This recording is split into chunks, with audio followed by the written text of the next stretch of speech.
What type of fella could do this? It'd have to be A bad man. Need you to decipher this. Rumor has it they're instructions for immortality. Someone there! Christian, for you, this is your third time working with Scott Cooper. So I imagine now there must be like a shorthand between the two of you that kind of makes it, if not easier, but just more smooth. It certainly flows very well. I really like the way that Scott works. There's a few different directors who I've made multiple films with, and you get a nice lingua franca with them, and you get to understand their vision a little more quickly and be able to help them with that. And thank God, it's not my choice to work with them; it's them come and ask me. So thank God they do. Yeah, and I'll give you a little bit of a chance, because you're a producer on this film, to embarrass Harry a little bit, to say what was it about Harry that made you think he'd be the perfect kind of foil to Augustus's? He just, Scott would send me the tapes.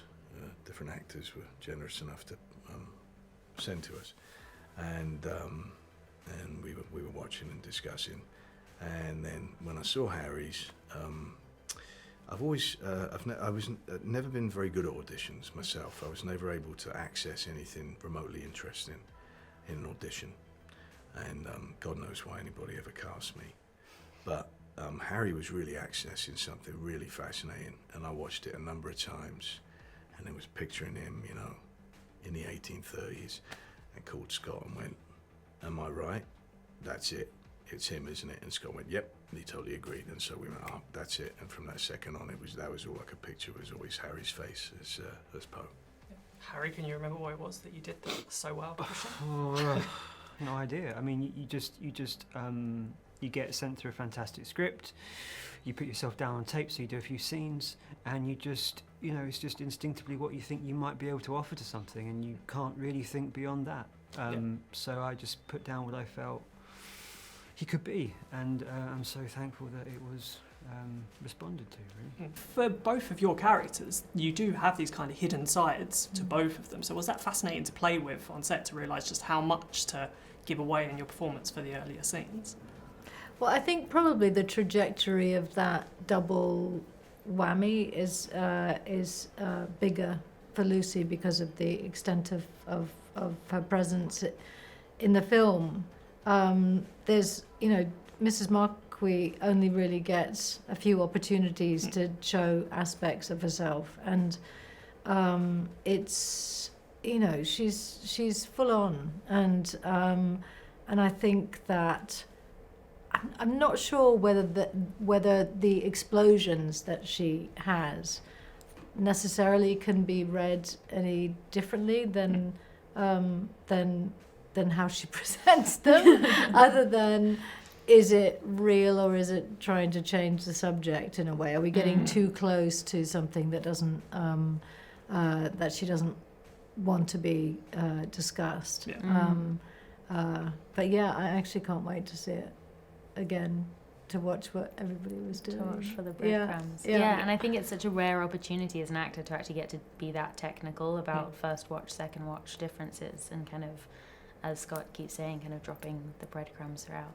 Yeah, definitely. And it's a striking film to watch. I was so glad I got to see it on the big screen. And I imagine shooting in winter in Pennsylvania in all that costume with the excellent costume design and production design must have just made you feel fully immersed into this gothic, very different world. Is that a case? Does that make it easier as an actor? Yeah, definitely. And I think for somebody like Mrs. Marquis, that so much of what she has on and what she has to contend with, and how it impacts her physicality, does dictate, in a sense, who she is, and being in the snow, being, next to those Gothic buildings, being with the blue of the cadets and with the expanse and the silence, and it was, you really felt like you were back then.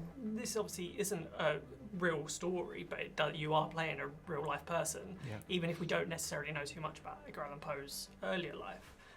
Was there anything in particular from your research that you took into your performance as this playing this kind of unknown era of Edgar Allan Poe? For sure. I mean, one of the fascinating things I found about Poe was the fact that his early life, He lost his dad, mum. He then was adopted. They then moved to London from Boston, I believe. Then from London they moved to Virginia. So here's a person who's moving about a lot. So his formative years, I wondered how much of a sense of place, how much of a sense of belonging would this person have? And I thought probably not much. And so we meet him and he is inventing himself as a person. He's trying to create who he is. He's trying to perform to different people and impress people and act out the young poet. Yeah. And that was a very interesting place to sort of meet Poe, I thought. And then obviously he comes across Detective Landor and somehow Landor fills that void, that place of belonging for him. And so that was a really interesting insight into who I thought he might be. And I think when my character Landor, who considers himself to be far more grounded and real than Poe is, when he first meets him, you know, he's like, who's this flighty poet, artist, you know? Landor's disdainful of all those things. He's a detective, he's about facts, you know? But then he's really moved and, you know, surprisingly so by his relationship with Poe, and it brings, you know, out a richness to his life that is unexpected at this particular time. Yeah, definitely. And as we were mentioning, there are these little crumbs that I imagine once I go back and watch it, we'll spot little things. I do hope so, yeah. Both as actors, was that a really fascinating thing to play, that you knew that people could potentially be watching this a second time, and how to like seed that into the various aspects? Yes. Scott and I talk about that on every single film that we've done, but obviously much more pertinent, as you will know, for this one than any of the others. But we always talk about that, like, hey, what if someone sees this a second time? Let's do something that they can notice again that maybe they didn't before. And so, yeah, but you got to be very careful with it. But that's really a Scott call, you know. I mean, we would do sometimes he would just kind of whisper to me, all right, try this one, give me a bit less, give me a bit more, you know, to just give him a bit of choice in the edit room. But Scott actually tends to be like a sniper. He does tend to be very, very precise about what he's going for. And I would say to him, mate, give yourself a tiny bit of wiggle room in case you want, but he's incredibly astute at what he's after.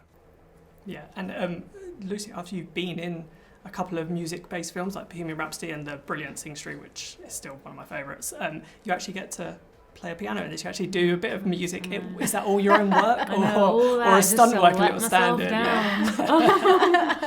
I learnt one piece which never made it into the film, but I bless my piano teacher Tom and his endless patience.